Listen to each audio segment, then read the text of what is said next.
اللہ فرماتا ہے ما یفعل اللہ بعذابکم، وہ تمہیں عذاب دے کے کیا کرے گا؟ ذرا لہجہ دیکھیے، ذرا انداز، ما یفعل اللہ بعذابکم، وہ تمہیں عذاب دے کے کیا کرے گا؟ تم اس کی مخلوق ہو، اپنے دستے قدرت سے اس نے تمہیں بنایا ہے،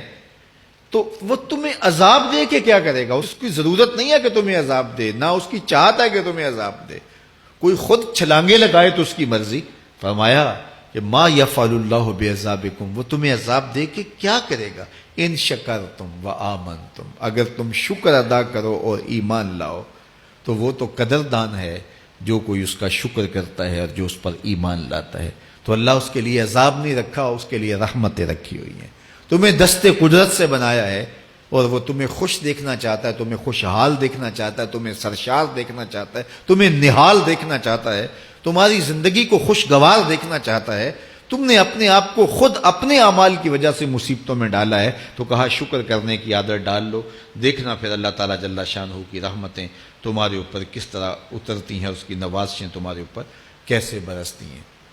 توکل اگر ہم سیکھ جائیں تو توکل ایک ایسی دولت ہے کہ جو خوشحال زندگی کی ضمانت بنتی۔ جب ہم اللہ پر توکل نہیں کرتے اور ہم سمجھتے ہیں یہ سب کچھ ہماری محنت کا نتیجہ ہی ہوگا، اور نتیجہ جب نہیں آتا تو پھر ہم بے چین مضطرب ہو جاتے ہیں، اور جب ہم اس پہ توکل کر لیں تو پھر ہمارا صرف اتنا ہی کام ہے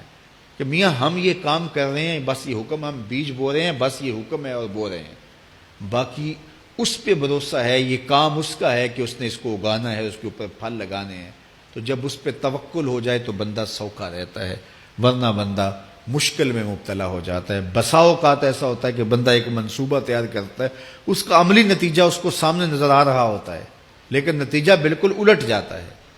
سید علی المرتضیٰ فرماتے ہیں میں نے اپنے ارادوں کی شکست سے ہی اپنے رب کو پہچانا ہے، کہ میں ایک منصوبہ تراشتا ہوں کہ یہ اور یوں ہوگا اور وہ ہونا چاہیے، لیکن نتیجہ وہ نہیں آتا، تو کوئی طاقت ہے اس کا جو نتیجہ بدل دیتی ہے۔ تو بندہ اس طاقت پہ یقین کرتے، اس پہ توکل کر کے جو ہے وہ اس پہ بھروسہ کر لے تو زندگی سوکھی ہو جاتی ہے۔ مغرب میں جو اللہ پر یقین نہیں رکھتے وہ خودکشی کر لیتے ہیں کہ یہ کیوں ہو گیا، ایسا نہیں ہونا چاہیے تھا، لیکن ہم خودکشی اس لیے نہیں کرتے، ہم کہتے ہیں میرا رب جس طرح چاہے اس طرح ہی ہوتا ہے، جو اس نے طے کیا ہوا ہے وہ کر کے رہتا ہے۔ اس لیے تم اس پہ توکل کر لو اور اس پہ بھروسہ کرو۔ حضور علیہ الصلوۃ والسلام نے فرمایا لو انکم توکلون علی اللہ حق توکلہ، اللہ پر توکل کرنے کا جو حق ہے اگر تم وہ ادا کر دے تو فرمایا اللہ تمہیں ایسے رزق عطا کرے جیسے پرندوں کو عطا کرتا ہے۔ ہمارا تو کاروبار ہے، یہ فیکٹری ہے، یہ دکان ہے، یہ ہماری نوکری ہے، ہم نے یہاں سے کمائی کرنی ہے۔ پرندوں کا کوئی کاروبار نہیں ہوتا، کوئی نوکری نہیں ہوتی، کوئی ٹھیا، کوئی اڈا نہیں ہوتا جہاں جا کے انہوں نے رزق کے لیے کوئی آغاز کرنا ہوتا ہے،